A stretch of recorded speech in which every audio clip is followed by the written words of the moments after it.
Sir CBI ఇచ్చిన రిపోర్ట్లు మీకు కొవ్వు జంతువుల కొవ్వు దాంట్లో కలలేదు అనేది మాత్రం తీసుకునేది అంటే అది మీకు పాజిటివ్. మిగతాది అంతా పామాలి ఇదంటే ఆయిల్ అన్ని కలిసాయి కదా వేరే వేరే అన్ని అసలు నెయ్యే లేదు అని చెప్తున్నారు కదా సార్. మరి దాని మీద ఏమంటారు మీకు? నేను అందుకే మన ల్యాబొరేటరీ రిపోర్ట్ అన్నిటికంటే అవి నేను కూడా sterile clean. I don't think political దాంట్లో ఇంటర్వెన్షన్ ఉంటుంది అనుకోను. ఏముండేది అక్కడ ఏముంటే అదే రిఫ్లెక్ట్ అవుతుంది. ల్యాబొరేటరీ రిపోర్ట్లో ఎక్కడ కూడా ప్యూర్లీ పామోలిన్ కెమికల్స్ మాత్రమే కలిపినారని ఎక్కడా లేదు. మీకు తెలుసు, మనం తినేది అదే నెయ్యో నూనె ఏదో తింటుంటాం. వీటిలో పామోలిన్ మాత్రమే వాడి నెయ్యి ఇది తీసుకురావడం కుదురుతుందా? పామోలిన్ కొంత కలిసిందా, ఇంకోటి ఉన్నాయా, అవన్నీ ఇన్వెస్టిగేషన్ తేలాల్సినవి తేలుతుంటాయి. వాడు ఏం జరిగినది దట్స్ డిఫరెంట్ ఇష్యూ. సిట్ ఏదైతే రాసినారు వాళ్ళన్న దాంట్లో రాసిన అవి పామోలిన్ పాము కెర్నల్ ఏదో కెర్నల్ ఆయిల్ వీటికి నెయ్యి వాసన వచ్చేవి కలిపినారనేది 2 రోజులైనా ఉండగలదా? ఆ లడ్డు చేస్తే ఆ స్మెల్ పూర్తి సేమ్ ఇంటాక్ట్ ఉండగలదా? సైంటిస్టులు అయితే ఎవరు అసాధ్యమని అంటున్నారు. ఇంట్లో మనం వంట చేసే వాళ్ళని అడిగినా ఎవరిని అడిగినా చెప్తారు దానికి చేసి. బట్ అయినా రాశారు. బట్ నేనేమంటున్నా అంటే అది ఒక అలిగేషన్ మాత్రమే ఛార్జ్ షీట్లో ఉన్నవన్నీ వాస్తవాలు అయితే కోర్టులు ఎందుకు? మా ఛార్జ్ షీట్లన్నీ వాస్తవాలు అయితే పోలీసు వాళ్ళు వేసిన ఛార్జ్ షీటే ఫైనల్ అయిపోయి ఉరి తీయాలంటే ఉరి తీయచ్చు, శిక్ష వేయాలంటే శిక్ష వేయచ్చు. కాదు కదా, అక్కడికి పోయినాక దానికి ఏం ఆధారం అనేది వాళ్ళు చూపాలి. ఇటువైపు నుంచి తప్పు అనేది ఇటువైపు వాళ్ళు ప్రూవ్ చేసుకోవాలి. That's a different issue. నా ఇప్పుడు మీకు తెలుసు, అందరికీ తెలుసు. ఇప్పుడు మీ ఆర్గనైజేషన్ ఉంది, చైర్మన్ ఉంటాడు ఎక్కడో, కింద ఏం జరుగుతున్నాయి అనే దాంట్లో నెట్టి గిట్టి డే టు డే దాంట్లో గంటకు అరగంటకు జరిగేవి తెలుస్తాయి. అక్కడే తెలియవు, దూరం వదిలేయండి. బ్రాంచ్లో ఏం జరుగుతున్నాయి అనేది. టీటీడీ అనేది ఒక ట్రస్ట్ బోర్డు, అది దానికి సంబంధించిన ఇండిపెండెంట్ సిస్టమ్ ఉంది. ఇవి ఒక రాత్రి వచ్చినవి కాదు, కొత్తగా ఫామ్ అయ్యి ఇప్పుడు అయోధ్యాలయం మాదిరి పెట్టి ఈ రోజు తయారు చేసినవి కాదు. సెంచరీస్ టుగెదర్ వస్తూ భక్తులు ఇది పెరిగే కొద్దీ దానికి తగినట్టు డిఫరెంట్ ఇవి చేస్తూ వచ్చారు. అండ్ దానికి సంబంధించిన సిస్టమ్స్ ఎవాల్వ్ చేస్తూ వచ్చారు.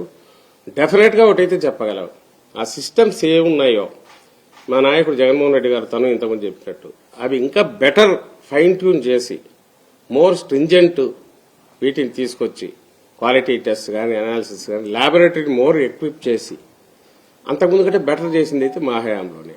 ఈ అంటే what a government can do or what a board can do, ఉన్న పరిధిలో భక్తులకు పూర్తిగా మంచి సర్వీసెస్ చేయడానికి, ప్రసాదంగా మంచి క్వాలిటీ రావడానికి, అవకతవకలు జరగకుండా ఈ మధ్య ఏదో జరిగిందిగా పరకాం అనేది, అది కూడా దేనివల్ల ఇదేంది. అక్కడ కూడా సీసీ కెమెరాలు ఇది సెటప్ మొత్తం మార్చి బిల్డింగ్ కొత్తది కట్టి ఎవరు చేసింది? మా హయాంలో. అంటే వీటిని టీటీడీ ఓవర్ ది పీరియడ్ పెంచుకుంటూ దానికి భక్తులు పెరిగే కొద్దీ, అలాగే ప్రపంచం నలుగురు నుంచి వచ్చే కొద్దీ వాటి ఫెసిలిటీస్ కావచ్చు, వాళ్ళకి ఇచ్చే ప్రసాదం కావచ్చు. అంతకుముందు 10,000 లడ్లు అవసరమైతే మళ్ళీ 10 లక్షల లడ్లు అవసరమైనప్పుడు సేమ్ సిస్టమ్ పనికిరాదు. మరి 10 లక్షల లడ్లు కూడా ఇంతే క్వాలిటీ కావాలంటే దానికి అవసరమైన రా మెటీరియల్ తీసుకురావాలి. సో ఇవన్నీ కూడా ఎవాల్వ్ అవుతూ వచ్చింది. దాంట్లో మళ్ళీ ఐ థింక్ ఒక కమిటీ వేసినట్టున్నారు. నేను మళ్ళీ అంటే ఇప్పుడు మీడియాకు ఇప్పుడు వస్తున్నప్పుడు చూడలే, కానీ లాస్ట్ టైం నేను మెన్షన్ చేశాను. ఎక్స్పర్ట్ కమిటీ వేసి మళ్ళీ రివ్యూ చేసి ఇంకా మంచి మెటీరియల్ తీసుకురావడం ఎట్లా, క్వాలిటీని అష్యూర్ చేయడం ఎట్లా అనే దాంట్లో కూడా రిపోర్ట్స్ తీసుకుని వాటిని ఇంప్లిమెంటేషన్ ఆ సిస్టమ్స్ లో కూడా వాటిని ఇంక్లూడ్ చేసేది మా హయాంలో. కాబట్టి మీరు జరగలేదంటారా, జరిగిందంటారా? వీటికి ఆన్సరు ఎవరు ఇవ్వలేదు. చంద్రబాబు నాయుడు కూడా ఇవ్వలేడు కాబట్టి మేము అంటున్నాము, నాయన నువ్వు ఏ బేసిస్ మీద జంతువులు కోవన్నావు, ఆయన కూడా చెప్పలేడు.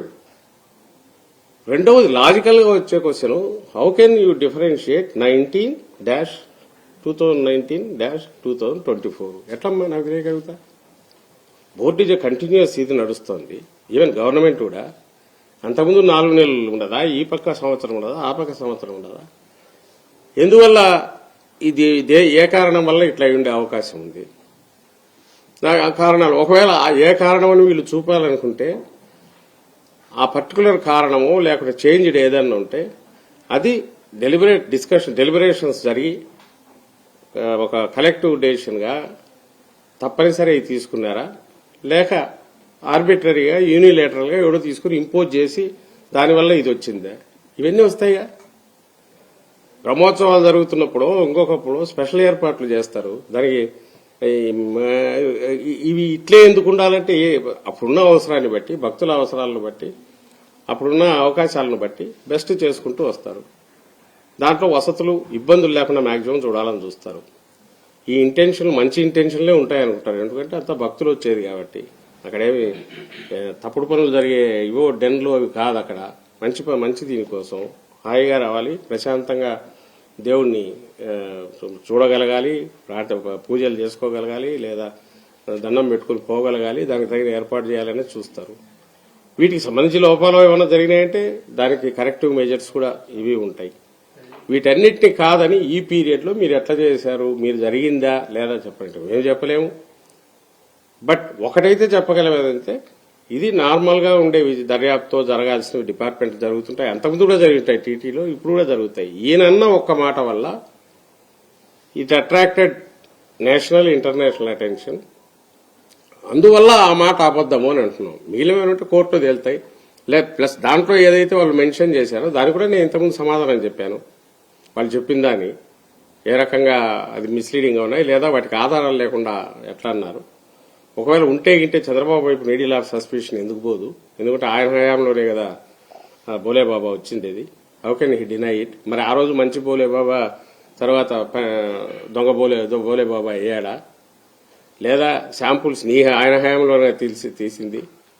మరి ఆయన గవర్నమెంట్ లో జరిగిన శాంపుల్స్ సంబంధించి జగన్మోహన్ రెడ్డి గారి హయాంను ఎట్లా తప్పు పట్టగలరు? మేము ఈ క్వశ్చన్స్ వేస్తున్నాం కదా. అంటే గత ప్రభుత్వ హయాంలో దాదాపు 60 లక్షల టన్నుల నెయ్యి బోలేబాబా నుంచి వచ్చిందని చెప్పి బోలేబాబా నుంచి లేదు. అది మీరు చూడండి. నా పాయింట్ ఏంటంటే వాళ్ళు కంక్లూజ్ రాసేస్తున్నారు. వాళ్ళ ఎల్లో మీడియా, ఈనాడు, ఆంధ్రజ్యోతి వాళ్ళు అంటున్నారు, మా రిక్వెస్ట్ మీరు చూడండి, ఎక్కడా కూడా బోలేబాబా అనేవాడు లేడు. నేను ఇంతకుముందు నా దృష్టికి వచ్చిన details I need to check again. 2019 సెప్టెంబర్లో, అంటే మేము వచ్చినాక ఒకసారి వస్తే అతను డిస్క్వాలిఫై చేశారు అని ఉంది. బట్ కరెక్టేనా? బట్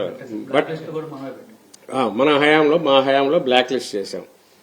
వేరే చంద్రబాబు నాయుడు హయాంలో ఇన్స్పెక్ట్ చేసి ఎలిజిబిలిటీ ఉంది అన్నాడు. ఓన్లీ థింగ్ ఇది అప్పుడు దాని పేరు అది కావాలన్నా మీరు ఆర్ఓసి లేకపోతే పేర్లు ఉంటాయి. హర్ష్ డైరీ అనేది తర్వాత బోలేబాబుగా మారింది.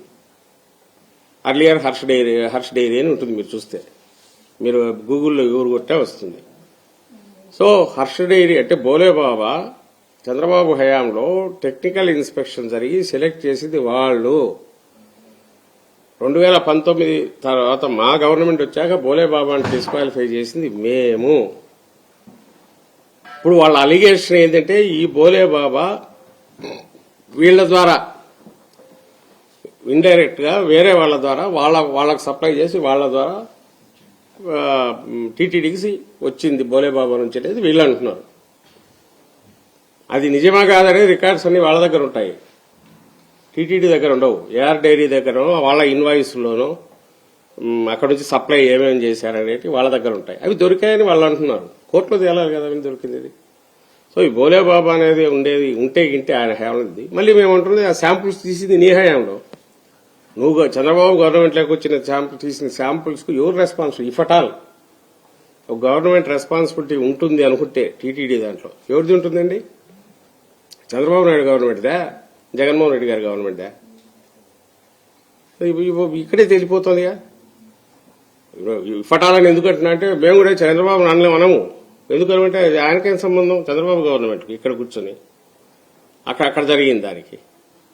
ఇప్పుడు వాళ్ళు దీన్ని మేము అన్నది కరెక్ట్ అని చెప్పడానికి నా అనుమానం ఇంకా మళ్ళీ ఫర్దర్ ఇప్పుడు వీటిలో నుంచి ఏదైనా లాగి చేయడానికి ఇంకేదైనా ఇంకా ఒక మహా కుట్రకు ఇప్పుడు తెరలేపినా కూడా నేను ఆశ్చర్యపోను. అంటే ఆల్రెడీ ఇప్పుడు ఫ్లెక్సీలు మహాపాపనేసం అంటూ ఫ్లెక్సీలు రాష్ట్ర వ్యాప్తంగా ప్రతినిధిస్తారు. అదే నేను అంటున్నా కదా, మరి నిన్నెవరు అంటుంటే ఆ నిజం అనిపించింది. ఇప్పుడు మనం తినే దాంట్లో ఏదో ఉంది అనుకుంటే అమ్మాయి, లేదంటే అమ్మాయి అని రిలీఫ్ ఫీల్ అవుతాం. వాళ్ళు ఎక్కడ ఆనందం? అది నిజం అని చెప్పి వాళ్ళు పెడతాంటారు మళ్ళీ. అంటే మీరు తినింది వాడు కల్తీ నిజం అనేది ఇంకో దగ్గర జంతువుల కోవని కూడా పెట్టారు నిన్న. ఐ థింక్ నిన్న చూసిన వాటిలో అది లేదు అని తెలుసు. ఒకవేళ అట్లా అన్నందుకు నాలుగు ఖర్చుకోవాలా, తల దించుకోవాలా, లేదా దాటేసి పక్కకు పోయినా పర్లా. పైగా మళ్ళీ ఇప్పుడు అది నిజమని చెప్పి అసలు ఎవరిని ఇంకా హత్య చేయాలనుకుంటారో అర్థం కావట్లా. జగన్మోహన్ రెడ్డి గారిను వైఎస్ఆర్సీపీని హత్య చేయాలంటే రాజకీయ ప్రయోజనాలు చాలా ఉన్నాయి. లేదా దీని మీద చేయాలని కూడా చేసుకోవచ్చు, వాళ్ళు ఎంతైనా చేసుకోవచ్చు. బట్ ఈ ప్రాసెస్ లో భక్తి ఉంది, దేవుడు ఉన్నాడు, భక్తులు ఉన్నారు. అది ఒకరిద్దరు కాదు, 1000, 2000 కాదు, లక్షలు కాదు, కోట్లల్లో ఉన్నారు.